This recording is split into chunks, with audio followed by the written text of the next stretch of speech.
में बोलती है ना, इधर से हटने की कोशिश करे तो ये दो जने सिविल ड्रेस पे आके पकड़ रहे, इन लोगों को कौन अधिकार दिए?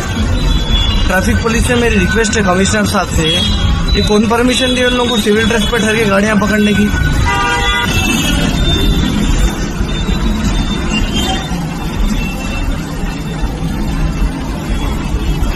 देखो अभी नहीं क्या यहाँ पर आ गया है, गिना तो रोड पे ठहरा देखो।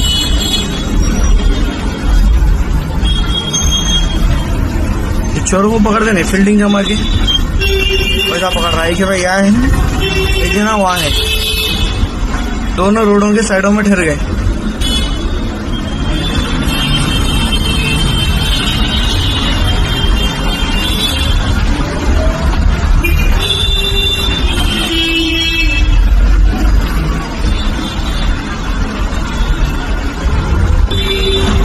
पकड़ा देखो, ये देखो चाबी निकाल ले रहा है। इसको कौन दिया हक?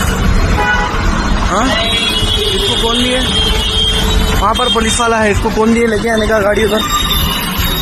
ये देखो ये पुलिस वाला है, इन्हें वहाँ से पकड़ के कैसा लेके आ सकता? बोलो आप गाड़ी, इसको कौन परमिशन दे रहे?